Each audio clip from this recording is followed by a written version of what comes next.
What's going on, guys? Dink Master 81 here. I'm actually in this new kind of video setup I have here. It actually feels like I'm being interrogated. I'm also testing a new mic today. But really what I wanted to talk to you about today is something that's happening that's really relevant right now, and that's I wanted to kind of share with you guys my kind of system for search baits between late winter and kind of that early pre-spawn phase. I think anglers really struggle with trying to determine what's the best bait for their situation. So I'm kind of gonna talk about 5 baits and where I typically will throw them, and from that late winter to early pre-spawn phases. Just kind of get an idea of the waters that I fish. Typically during this time, we get quite a bit of flooding, quite a bit of rain. So maybe my bait selection might be a little different from you guys's. Let's hop right into it. So first bait that I'm going to throw is really kind of my, I used to throw a lot of baits in between that, late winter to early pre-spawn phase. But that's kind of all been eliminated with, I've been starting to throw the A-Rig. The A-Rig to me just does such an incredible job of catching numbers in conditions where typically a numbers game, it's not a numbers game. Typically when people are out winter fishing, usually you're, looking for 3 bites, 4 bites, and usually you're looking for larger bites, in my opinion. This is a bait that can actually, you could put up 20 fish, in 40-degree weather. And the reason why I like it is and we're going to talk about this with the other baits as well, is it puts off a big profile. And I typically like to go blades. And the reason why is not even for flash. In this dirty water, you're typically not going to, the flash is really going to be, it's not going to be a factor at all. What these little blades produce is actually a little bit of noise. It actually helps those fish kind of find the rig itself. And then when they see all these baits, they go crazy. And another thing I want to talk about is the actual baits themselves on the A-rigs.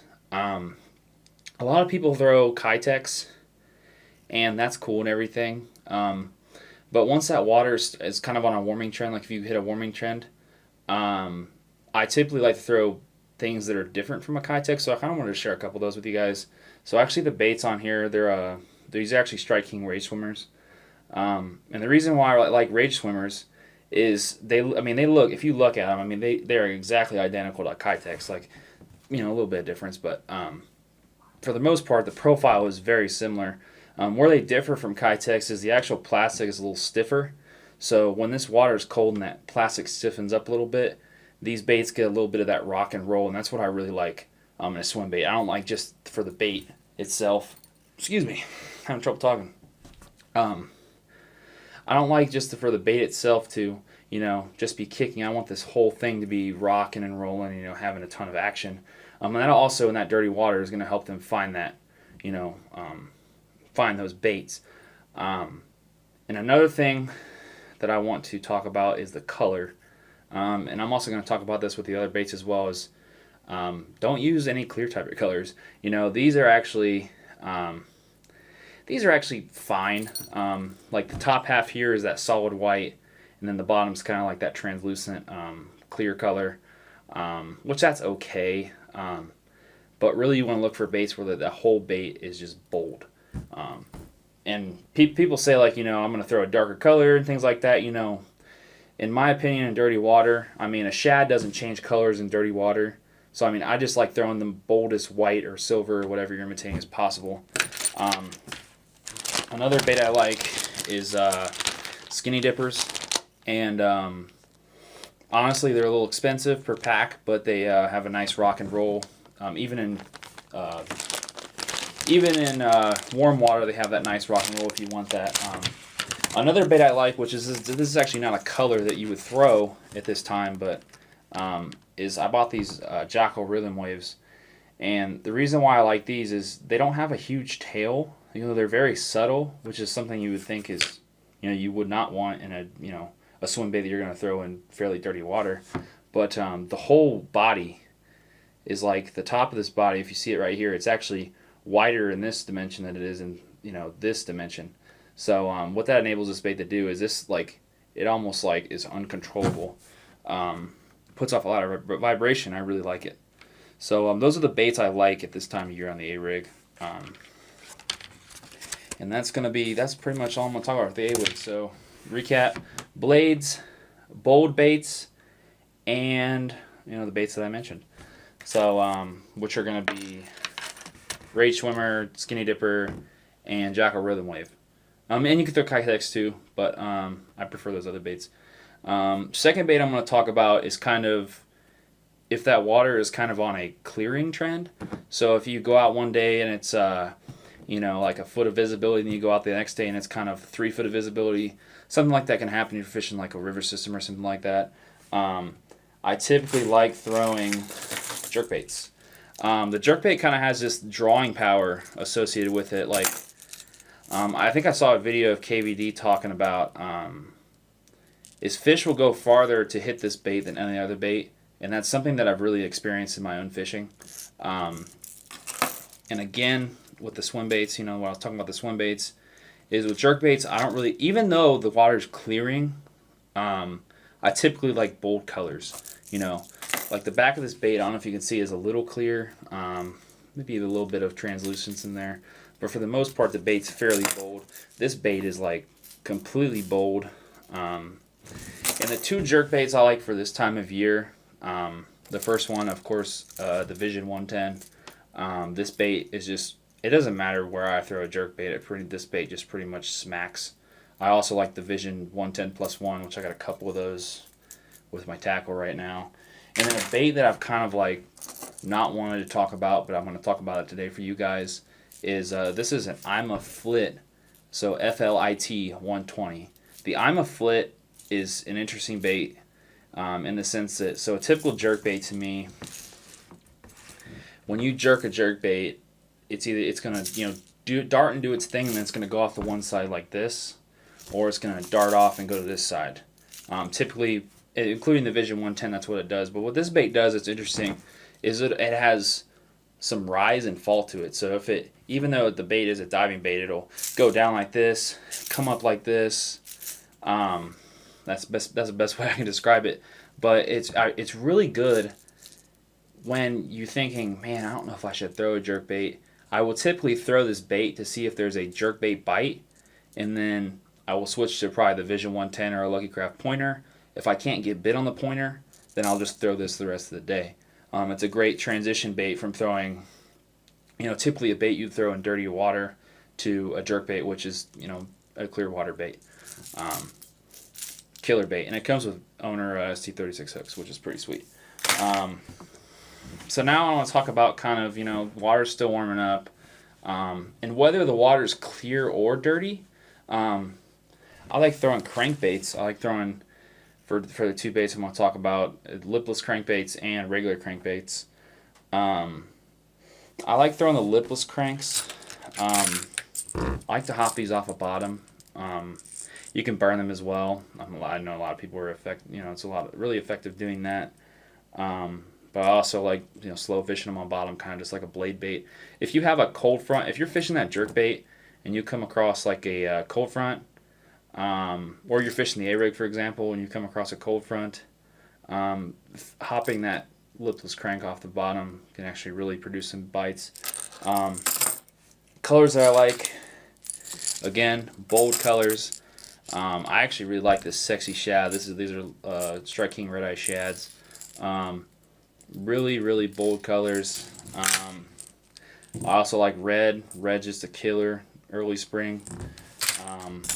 And then another lipless crankbait that I think gets a little bit overlooked is this is actually a Rapala Rip and Wrap, and I think it gets overlooked because of how small it is. But I actually have another one in my room over there that this bait just gets absolutely annihilated. Like, one of these baits I have, basically the whole clear coat on this side is completely just shredded because of the teeth marks and everything that have gotten this bait. I've had little muskie and stuff hit this thing. This thing is just an absolute killer. It's an absolute monster. And I fish it in the same places I do that red eye shad. It's just, actually, let's pick both of these up here real quick. You can kind of see the profile. It's not much smaller, but it's a lot thinner. This is a little fatter. This is actually a really thin bait. This almost can replace a blade bait in many instances. I really like that bait. And then I was also mentioned a little bit crankbaits. I'm kind of going to cheat here with regular crankbaits. Depending on where your fish are, you're going to throw, either medium diving cranks or, shallow diving, Squarebills. And I actually throw two different, a bunch of different brands in that category. We're going to start with the 10-foot divers, and there's two that I really like at this time of year. A lot of people go straight flat side, and you can definitely do that. Flat sides get bit. I don't go like 100% commit to flat side baits most of the time because I find that even with normal baits I get hit anyways. The first one I like, this is a Rapala DT10. Me and Christian from OPH Outdoors, he kind of actually made me start throwing this bait again because I saw the success that he was having. Started throwing it again. This thing just absolutely smashes. And you can find them everywhere. You can find them at Walmart. You can find them everywhere. So awesome bait. It's also a balsa bait. So if you want a bait that rises really fast, that's your deal. And then that's an Ike. This is Ike's Demon. That's what they call it. The color. Super sweet color. And then a bait that I bought last year, I started throwing, had a lot of success with, is this is the Spro. I think this is the Little John DD. I think this is either the 50 or the 60. I have no idea. Maybe I should have done my homework before this. But the interesting thing about this bait, flat-sided. So this is probably the only flat side that I throw at this time of year. But it has a, I don't know how to describe it. It's like, you can kind of hear it maybe. Maybe you can pick that up on the mic. It has like a tungsten ball in it. So like, it also acts as a casting weight, so it casts really far. But it almost has like this muted type of rattle noise. And I don't know what it is, like, because usually, if the water's dirty, I normally wouldn't throw something like that has less sound. But I get bit on this bait, especially this color. That color is a really nice color. And then regular crankbaits, kind of grouping into that category. I actually got three here for you that I really like to throw. First one, Storm Arashi 3. There's the 5.2. The 5 is a little bit bigger. You can throw the 5 as well. But I really like this bait, and the reason why I like it is is when I'm fishing it around cover, it has that self-tuning line tie, which is this little thing right here. It allows it to, self-tune itself. So when you're fishing around cover, you get snagged up a lot less, at least from what I've, experienced. And that's the reason why I like it. If I'm fishing in really heavy timber or something, I will throw this bait. Next bait, actually, that I caught a really nice smallmouth on last year. It was almost a full 4-pound smallmouth on this bait. This is the Berkeley, their Squarebill bait. It's called the Squarebill, I think. I don't know, Berkeley's got some weird names for the baits. But this bait to me is like, I don't know how to describe it. It's just a nice Squarebill. It's cheap. Pretty much goes anywhere. It has great hooks on it. They're Berkeley's Fusion 19 hooks, but it works really well. If you want like if you're tired of your KVD 1.5s breaking, buy this bait. Just buy it. It's like $5. Bait kicks butt. And then another bait, kind of like that IMA over there that nobody talks about that I throw. This is the IMA Squarebill. Comes with ST36 hooks out of the package. And it's just one of those baits that I've just killed on this bait. Fish just massacre this. But actually, this is actually a newer. I wanted a newer looking one to just show you kind of what the finish looks like. But I have one in my room over there that just has been absolutely smashed. It also has rotated hook hangers. I forgot to mention that about the Arashi. But rotated hook hangers just make it easier for you to change the baits without messing up, how you put them on. Just takes a little bit of headache out of things. So I'm just counting how many I have. So that's 4 baits. So the last baits I want to talk about, and I kind of cheated too because I'm including 2, but I included 2 because they fit different type of situations, kind of like that medium diving and shallow diving, crankbait. So these baits I'm going to talk about be a spinnerbait and a chatterbait. a lot of people ask me, you know, when do you throw a spinnerbait over a chatterbait? And the general consensus in the community is you basically throw a chatterbait when it's dirty or dingy water, and you throw a spinnerbait when it's you know, a little clearer. You know, that flash can kind of get out and, you know, attract some fish. And generally that's okay information. But I'm going to tell you right now, if you've never thrown a spinnerbait in dirt water, like chocolate milk water, you're blowing it. If you've never thrown a chatterbait in clean water, you're blowing it as well. And really, to me, when do I throw a spinnerbait over a chatterbait and vice versa? I throw a spinnerbait when the bait fish in my area are small to moderate sized bait fish. So, for example, like this is a War Eagle spinnerbait. Basically, I just look at these blades. If the bait fish are that size, I'm going to throw it. If the bait fish are a little larger, actually, if the bait fish are a little smaller, I'll just put a smaller blade on there. The thing about putting a larger blade on there is when you put a larger blade on the spinnerbait, it'll actually cause some drag and it'll make the spinnerbait to do this, and then your tail looks like this and it looks terrible. So you don't really have any options when you get those big giant bait fish in your area. The spinnerbait, you just kind of can't. You basically can't do it without messing up the way the spinnerbait looks. Like I could put a bigger, you know, people say just tie on a bigger spinnerbait, but why the hell would I do that? When I can just grab a chatterbait. The chatterbait, to me, I really throw a chatterbait when the bait fish in my body of water are large. And the reason why is this bait puts off a ton of vibration, a ton of basically thump in the water, basically kind of imitating what a big shad would do when he's swimming away from a bass. Another thing I want to touch on with the spinnerbait that I just thought of is a lot of people think like, oh, the chatterbait puts off so much noise, why would you throw a spinnerbait in dirty water? The spinnerbait actually puts off a lot of noise as well.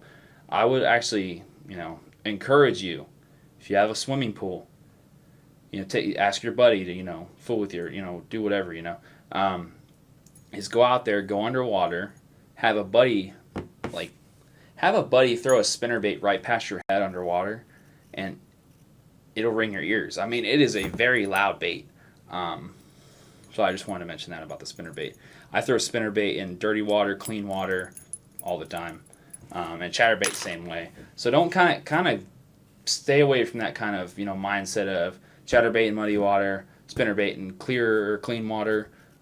Mix it up, you know. Like I said, you know, I've been successful in catching, you know, spinnerbait fish in muddy water. I've been successful with catching chatterbait fish in clear water. And, you know, my buddies and, you know, people that I've told that to have kind of experienced the same thing. So that's pretty much it, guys. So 5 baits for clear, 5 baits for late. I can't talk right now, guys. I feel like it's because of this light right here. I feel like I'm getting interrogated. But 5 baits: Alabama rig, jerkbait, diving cranks, lipless cranks, and then kind of cheating spinnerbaits and chatterbaits. So I hope that helps you guys determine what search baits you're going to fish with this year. And then you can slow down with a jigger or worm and, you know, pick off a lot more fish. So I hope that helps you guys, and I'll talk to you guys soon, all right?